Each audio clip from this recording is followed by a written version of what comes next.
ஒரு முன்னணி MNC electronics manufacturing நிறுவனத்தில் சர்வீசிங் வேலைக்கான ஆட்கள் தேவைப்படுது. என்ன ரோலுக்கான ஆட்கள் எடுக்கப்படுது அப்படின்றத பார்த்தீங்கன்னா, ரிப்பேர் டெக்னீஷியன், இன்ஜினியர் எல்ஃபோ, டீபக் அண்ட் ரீவொர்க்குக்கான ஆட்கள் எடுக்கப்படுது. இந்த வேலைவாய்ப்பு ஒரு ஆன் ரோல் எம்ப்ளாய்மெண்ட் அப்படின்றத தெளிவாக கொடுத்துருக்காங்க. எந்த விதமான கட்டணமும் இல்லை அப்படின்றதையும் கொடுத்துருக்காங்க. என்ன படித்தவங்க இந்த வேலைக்கு முயற்சிக்கலான்னு பார்த்தீங்கன்னா, ஐடிஐ, டிப்ளமோ, பிஏஆர், பிடெக் படித்தவங்க இந்த வேலைக்கு நீங்கள் முயற்சிக்கலாம். எலக்ட்ரானிக்ஸ் ஃபீல்டில் உங்களுக்கு குறைஞ்சபட்சம் 5 வருடத்துலேருந்து 10 வருடம் வரைக்கும் அனுபவம் உள்ளவர்கள் இந்த வேலைக்கு முயற்சிக்க முடியும். இந்த வேலைக்கான ஸ்கில்ஸ்லாம் என்னென்னு பார்த்தீங்கன்னா, பிஜிஏ ரீவொர்க்கை பற்றிய நாலேஜ் உங்களுக்கு இருக்க வேண்டியது அவசியம். Removing and faulty components. அடுத்ததாக பார்த்தீங்கன்னா, ஆல் டைப் ஆஃப் பிசிபியை உங்களுக்கு ரிப்பேர் பண்ண தெரிஞ்சிருக்கக்கூடிய நாலேஜும் இருக்க வேண்டியது அவசியம். அனைத்து வகையான டயக்ராம் மற்றும் ஆர்பிஓஎம்மை நீங்கள் அண்டர்ஸ்டாண்ட் பண்ணக்கூடிய நாலேஜ் இருக்கணும்.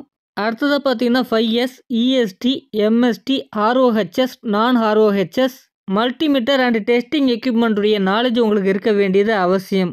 அடுத்ததாக பார்த்தீங்கன்னா, எஸ்எம்டி ரீவொர்க் சால்டரிங் ஸ்கில்லும் உங்களுக்கு இருக்க வேண்டியது அவசியம் அப்படின்றத கொடுத்துருக்காங்க. இவங்க கொடுத்துருக்கக்கூடிய தகுதிகள் மற்றும் ஸ்கில்ஸ் இருக்கவங்க பார்த்தீங்கன்னா இந்த வேலைவாய்ப்பை பயன்படுத்திக்கலாம். இந்த வேலைக்கு நீங்கள் எப்படி முயற்சிக்க முடியும் அப்படின்றத பார்த்தீங்கன்னா, இந்த நிறுவனத்துடைய இமெயில் ஐடி கொடுக்கப்பட்டிருக்கு. இந்த இமெயில் ஐடிக்கு உங்களுடைய அப்டேட் ரெஸ்யூமை ஷேர் பண்ணுங்கள். இந்த வேலைக்கு நீங்கள் சூட்டபுளாக இருந்தால் டேரெக்டாக அவங்க உங்களுக்கு கான்டாக்ட் பண்ணுவாங்க. எலக்ட்ரானிக்ஸ் ஃபீல்டில் வேறு யாராச்சும் உங்களுக்கு தெரிஞ்சவங்க எக்ஸ்பீரியன்ஸ் இருந்தால் அவங்களுக்கும் ஷேர் பண்ணுங்கள். நன்றி ஃப்ரெண்ட்ஸ்.